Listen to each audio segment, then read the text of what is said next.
Bonjour et bienvenue dans ce nouveau numéro de Glorieuse Destinée.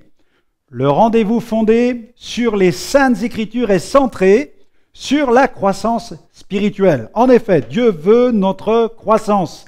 Il désire que nous appuyions sur l'accélérateur de tout ce qui peut nous faire grandir.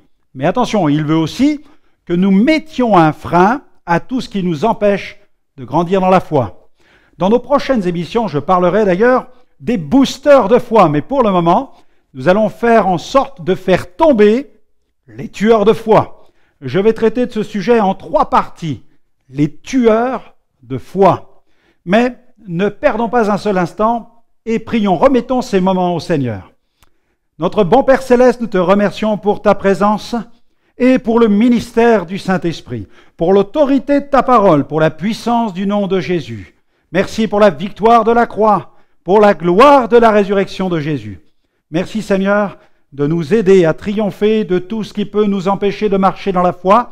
Et nous voulons cibler tout particulièrement les tueurs de foi et nous voulons les renverser avec l'aide de ta parole. Merci Seigneur de te glorifier dans la vie de chacun, de tous ceux qui regardent cette émission, que tu puisses Seigneur leur venir en secours, que tu puisses les secourir, les délivrer et manifester ta puissance dans leur vie.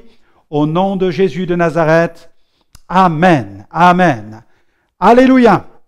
Désirez-vous devenir un homme d'excellence, une femme d'excellence? Alors n'attendez plus. Prenez une ferme décision. Croissez dans la foi. Développez votre foi. D'ailleurs, la Bible dit, dans Romains chapitre 1er, verset 17, le juste vivra par la foi.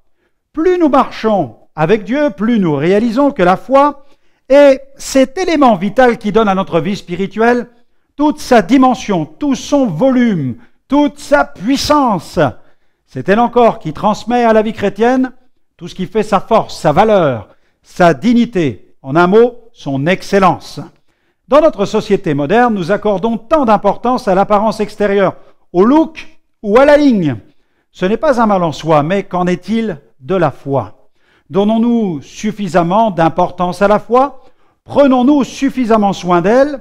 Veillons sur notre foi et ne la négligeons pas. Souvenons-nous qu'elle doit occuper une place centrale dans notre vie chrétienne. Elle est notre lien avec la puissance de Dieu. En effet, Dieu met à notre disposition une foule de bienfaits que seule la foi pourra saisir.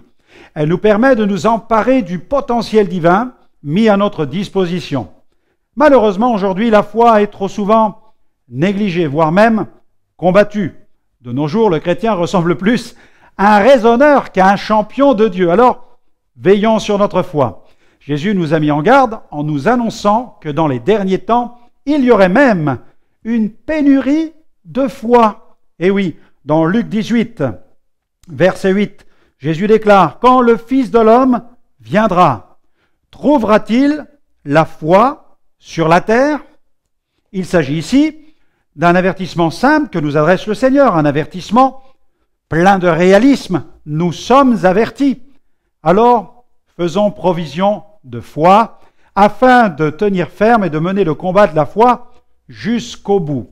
Seuls les saints, c'est-à-dire les rachetés, armés d'une foi solide, d'une foi scellée dans ce roc qu'est la parole de Dieu, resteront debout en cette fin des temps. J'aimerais vous parler maintenant d'un grand revivaliste, trop méconnu en Occident. Il fut pourtant surnommé le John Wesley de la Chine, l'apôtre du réveil. Il s'agit de John Sung. Cet homme fut un apôtre de la foi. Nous ne possédons que très peu de documents sur la vie de ce serviteur qui fut malheureusement très courte. John Sung mourut à l'âge de 43 ans. Il est né le 27 septembre 1901 dans le sud-est de la Chine. Son père était pasteur méthodiste, un homme très respecté. Et à l'âge de 9 ans, John s'est tourné vers le Seigneur. À 19 ans, il est parti aux États-Unis dans le but d'y suivre des études. Il désirait étudier dans plusieurs universités théologiques de l'Ohio. En 5 ans, John Sung a décroché 3 diplômes académiques tout en travaillant pour subvenir à ses propres besoins. Cependant, après quelques années, sa vie spirituelle a commencé à décliner. Il s'est éloigné du Seigneur. Il était gagné par le doute et du scepticisme. Il a vécu une profonde remise en question en ce qui concerne la foi. Dans la même période, en Chine, un réveil spirituel éclata. Le 10 février 1927, à l'âge de 26 ans, il décide de revenir au Seigneur. Il s'est repenti devant Dieu pour sa tiédeur. Il s'est humilié. Il a éprouvé une très forte soif et faim de Dieu. C'est comme si ses yeux s'ouvraient. Il a pris immédiatement à cœur le salut des étudiants de l'université. Il a commencé à prêcher l'Évangile, malgré ce scepticisme ambiant. Le bruit s'est répandu que le jeune étudiant John Sung était devenu fou. Alors on l'a fait interner dans un hôpital psychiatrique pendant 193 jours. On ne lui a permis d'emmener simplement qu'un livre, la Bible. Et pendant son séjour à l'hôpital, qui dure 6 mois, John a lu la Bible plusieurs dizaines de fois. Il passait tout son temps à lire les Saintes Écritures et à prier. Et Dieu l'a mis ainsi à part pour rebâtir sa foi et le préparer pour un ministère apostolique. Cette période lui a permis d'acquérir de solides fondations spirituelles. C'est dans cette intimité avec le Saint-Esprit que le Seigneur aiguisa celui qui allait devenir un instrument puissant entre ses mains. Le 4 octobre 1927, après 7 années passées aux États-Unis, il décide alors de retourner dans son pays. Il prend un bateau pour Shanghai et ses études étaient terminées avec succès.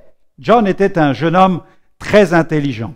Un bel avenir lui souriait, mais un appel puissant retentissait maintenant dans son cœur. Cet appel venait de Dieu, et il savait que Dieu ne le destinait pas à une brillante carrière sur le plan humain, mais à un ministère loin du Saint-Esprit. Alléluia! John réalisa que la Chine avait surtout besoin de prédicateurs. Alors, arrivé au port de Shanghai, il se rend immédiatement dans une école biblique pour y faire des études, et là, il va mettre sur pied une équipe d'évangélisation. Avec cette équipe, il visite de nombreuses contrées où il prêche un message axé sur la repentance. Sa prédication était très ferme. Il dénonçait publiquement le péché. Son message était christocentrique, c'est-à-dire centré sur Jésus. John Sung définissait la foi comme une profonde contemplation. Alors que vous vous tenez à genoux, Dieu agit avec puissance. C'était sa conviction, son leitmotiv. Il priait 2 à 3 heures par jour. On dit même de lui qu'il parlait très peu, il prêchait beaucoup, mais surtout, il priait. Dans toutes ses campagnes d'évangélisation, il priait même pour les malades, et des miracles se produisaient. Alors qu'il souffrait d'une maladie très douloureuse, il avait des ulcères au côlon, il prêchait inlassablement la guérison divine. John Sung mourut le 18 août 1944 à l'âge de 43 ans. Il aurait pu faire naufrage par rapport à la foi, mais le Seigneur a permis certaines circonstances dans sa vie qui l'ont gardé. John aurait pu finir incrédule, agnostique, voire même athée. Il fut sur le point de passer à côté de cette grande destinée, de ce merveilleux ministère apostolique. Heureusement, Dieu veille sur nous. Il nous aime et notre vie est précieuse à ses yeux. Ne sommes-nous pas comme la prunelle de ses yeux? Il nous chérit et il mettra tout en œuvre pour que notre foi soit fortifiée. À nous ensuite de faire notre part en veillant sur notre foi et en la nourrissant. Ce séjour dans cet hôpital psychiatrique n'a pas eu raison de la foi de John Sung. Au contraire, cet internement de force est devenu un temps mis à part au cours duquel il chercha la face de Dieu. Dieu dit d'ailleurs dans sa parole, dans Amos chapitre 5, verset 4, « Cherchez-moi et vous vivrez ». Dieu a fait de John Sung un homme de foi. John a su identifier à temps les éléments hostiles qui menaçaient sa foi. Notre foi est dans la ligne de mire de Satan. N'en doutons pas, il compte bien l'anéantir. Peu de temps avant son arrestation, Jésus a mis Pierre en garde. Dans Luc 22, versets 31 à 32, le Seigneur dit « Simon, Simon, Satan vous a réclamé pour vous cribler comme le froment. Mais j'ai prié pour toi afin que ta foi ne défaille point, et toi, quand tu seras converti, affermis tes frères. » Amen. Affermis tes frères.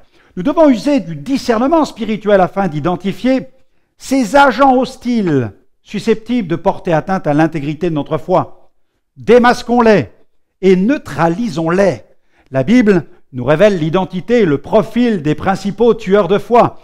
Ces tueurs de foi constituent le bras armé de Satan. Ils menacent l'Église, des millions d'enfants de Dieu, chaque jour. Ils sont spirituels. Je vous propose d'en démasquer quelques-uns. Mais avant cela, écoutons Junior qui nous chante « C'est plus fort que moi ».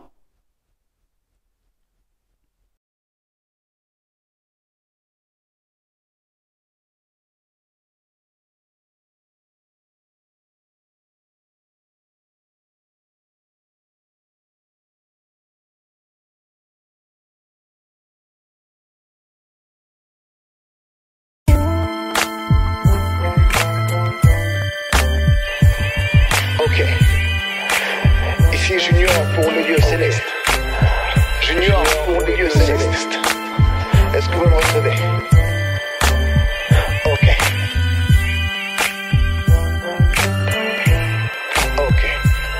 Comment c'est dur de voir et d'entendre toutes ces choses. C'est plus fort que moi, alors je vous les expose. Hier j'étais assis tranquille devant la télé. On montrait des images de stars que des gens adulés. Ma foi, l'homme s'égare de plus en plus. Je zappe et j'atterris sur Canal+. Que vois-je? Un homme et un homme, une femme et une femme se donnent corps et âme. Ça ne se voit peut-être pas, mais j'ai des larmes. Aussi le manque d'amour me révolte. Certains exhibent leur fortune, pendant que d'autres ventre vide regardent la lune. On dit souvent qu'avec des scies on peut faire un monde. Moi je pense qu'avec Jésus on peut refaire ce monde. Les mentalités ont changé, les enfants dirigent les parents. Respectent et n'est pas le présent, les bonnes vertus sont classées dans les souvenirs d'antan. C'est plus fort que moi. C'est plus fort que moi. C'est plus fort que moi.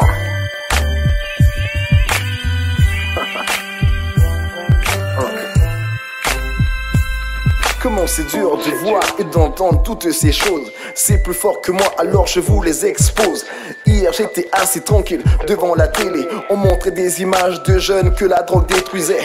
Ma foi, l'homme se perd de plus en plus. Je zappe de Canal+ et j'atterris sur la une.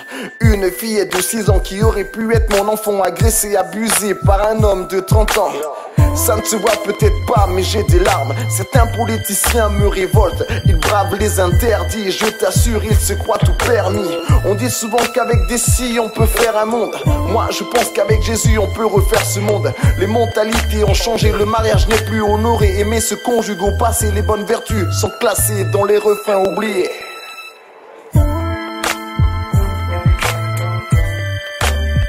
C'est plus fort que moi.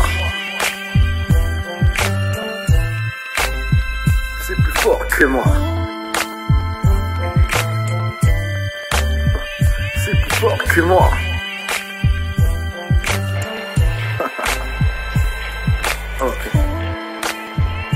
Ok. Ici Junior pour le lieu céleste. Junior pour le lieu céleste. Voilà, merci à Junior pour ce chant. C'est plus fort que moi. Il y a des choses plus fortes que nous. Et nous allons en triompher. Nous allons donc voir tous ces tueurs les uns après les autres. Le tueur numéro 1, je l'ai appelé la tyrannie du péché. La Bible identifie le péché comme un tueur. La Bible dénonce le péché. Le péché porte en lui une réelle puissance de mort. Dans Hébreux chapitre 12, verset 1er, il est écrit ceci.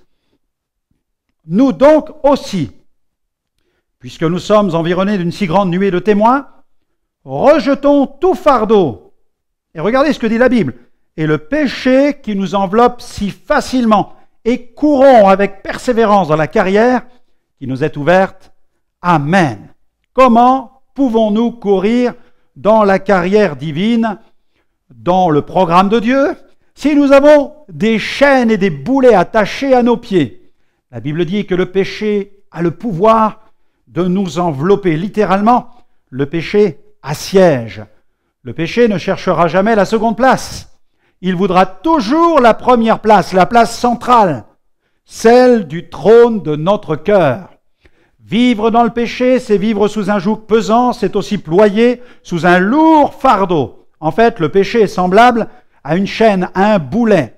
Ceux qui pêchent vivent courbés sous le poids de la culpabilité, des regrets, des remords et de tous les souvenirs de leur passé. Ils vivent sous l'accusation du diable et la culpabilité de leur conscience. Le péché figure à la première place sur la liste des tueurs de foi. La Bible dit même « car le salaire du péché, c'est la mort ». Nous trouvons dans la Bible quelques exemples frappants de figures célèbres qui ont fait naufrage par rapport à la foi. La cause de leur décadence spirituelle fut liée directement au péché. Je pense à Samson par exemple. Il pensait pouvoir exercer un ministère de puissance tout en continuant à entretenir des relations sulfureuses avec une femme nommée Delilah. Cette femme le harcelait sans cesse. Elle voulait connaître le secret de sa force, car elle savait que si elle découvrait ce secret, les Philistins, qui étaient les ennemis jurés d'Israël, la récompenseraient avec beaucoup d'argent. Plusieurs fois, elle fut à deux doigts de découvrir le secret de la force surnaturelle de Samson, mais il esquivait à chaque fois ces questions. Cependant, l'étau de la tentation s'est resserré de plus en plus sur lui et Samson a fini par succomber. Devant ce harcèlement incessant, il lui révéla son secret, et ce secret se trouvait dans cette longue chevelure.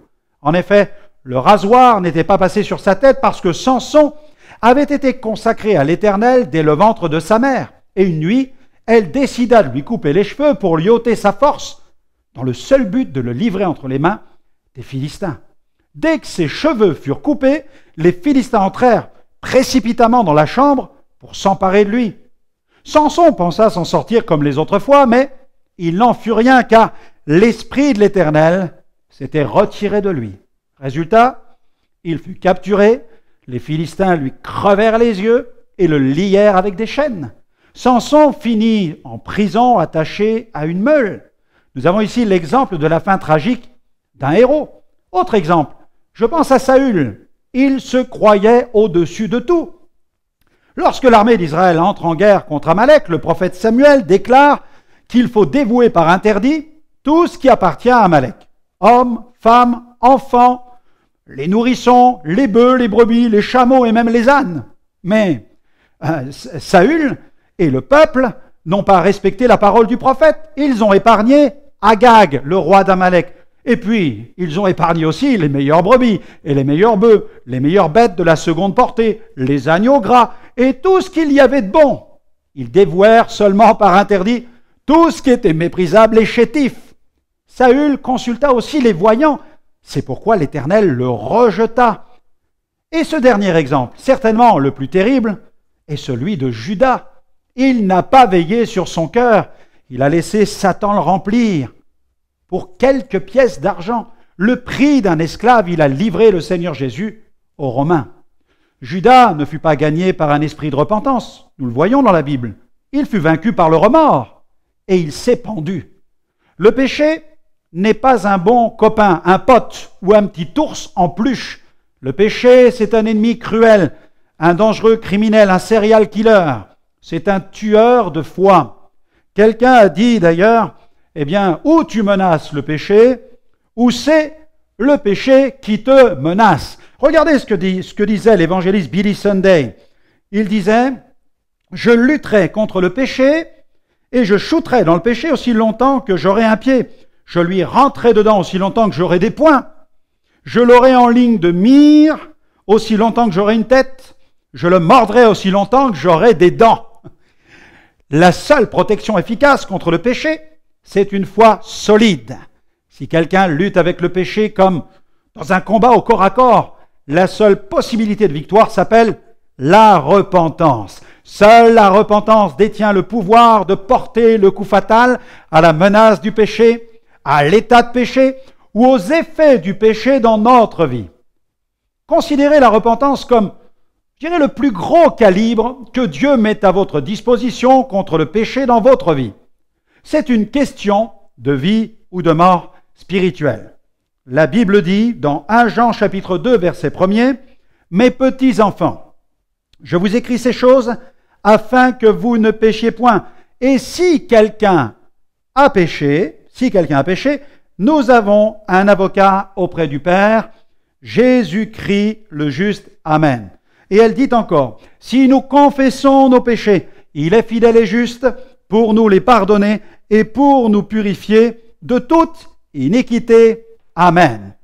La foi vous permet de vivre une vie d'excellence, une vie de pureté, une vie de sainteté. Grâce à la foi en l'œuvre de rédemption accomplie par Jésus à la croix, nous pouvons marcher la tête haute, les yeux fixés sur notre Seigneur.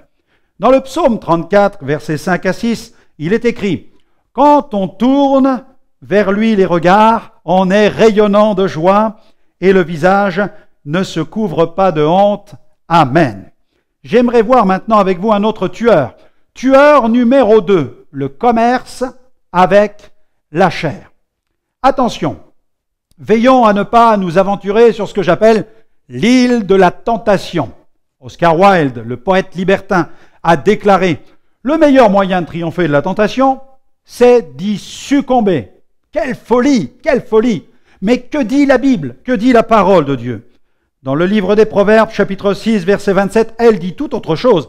Elle dit « Quelqu'un mettra-t-il du feu dans son sein sans que ses vêtements s'enflamment ?»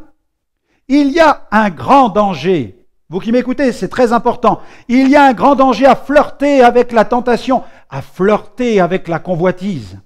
Il y a danger à donner libre cours au désir de sa chair. Le commerce avec la chair est un autre tueur de foi. Une chaîne de télévision française spécialisée dans les programmes de télé-réalité a diffusé une émission qui fait fureur, surtout pendant la saison estivale. Et cette émission s'appelle l'île de la tentation. Alors tout se passe sur une île, sous l'œil des caméras. Le principe du jeu est simple, il s'agit de rassembler sur une même île des couples convaincus que leur amour pourra résister aux plus fortes tentations. Dès leur arrivée sur l'île, les couples sont séparés. D'un côté de l'île, les hommes, de l'autre, les femmes. Ensuite, pour pimenter le tout, des femmes célibataires rejoignent les hommes et des hommes célibataires rejoignent les femmes. Ces célibataires doivent user de leur charme pour séduire une personne du sexe opposé. Et au fil du jeu, des amitiés se nouent, des couples se forment. C'est le jeu de la séduction qui commence. Et ce qui doit arriver arrive. La passion prend le dessus sur l'amitié et des couples volent en éclats. Ce jeu obscur symbolise bien les conséquences néfastes du commerce avec la chair. À force de jouer avec le feu, on finit par s'y brûler. Et la Bible nous met en garde contre le fait de flirter avec la tentation. Le commerce avec la chair et la séduction du péché ne sont certainement pas un jeu. 3 participants suffisent. Le diable, avec son pouvoir tentateur, le monde et sa convoitise. Et le 3e participant, écoutez-moi bien, c'est vous. Enfin, plus précisément, votre vieille nature, appelée aussi la chair.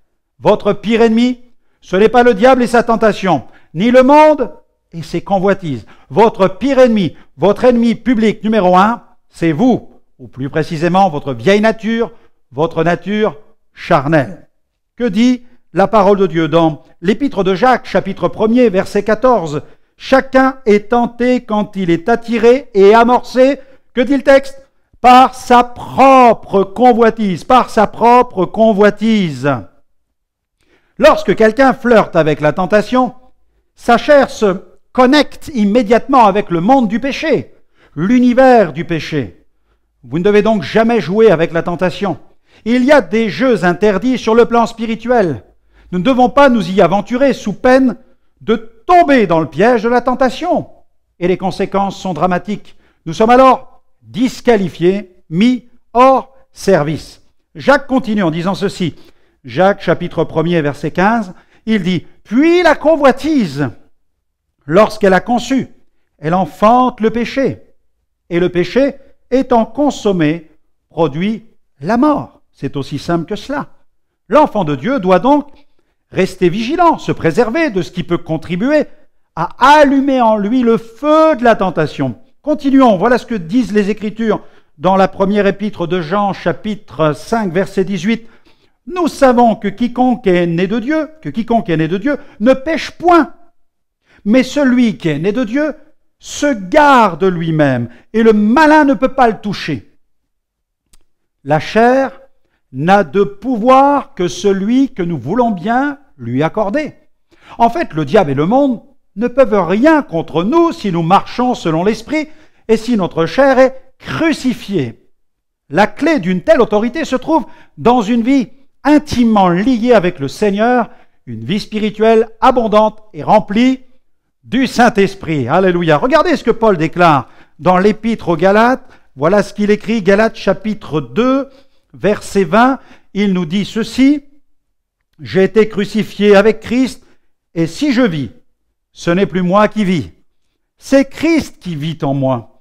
Et si je vis maintenant dans la chair, je vis dans la foi au Fils de Dieu qui m'a aimé et qui s'est livré lui-même pour moi. » Et on peut dire amen à cela.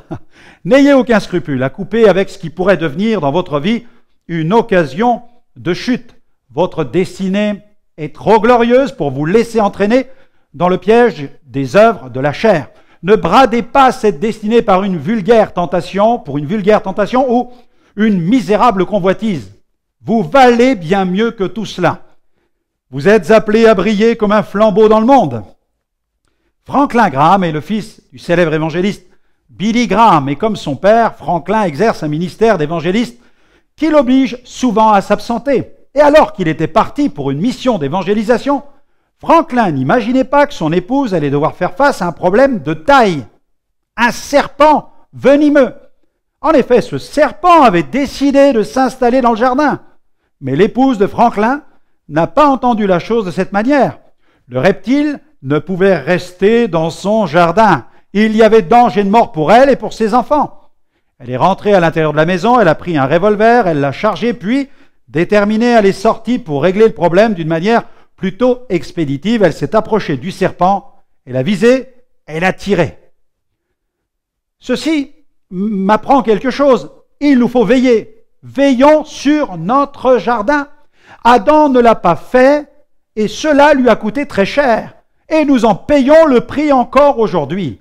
Le commerce avec la chair n'est pas un jeu. Nous ne pouvons participer à ce genre de jeu macabre.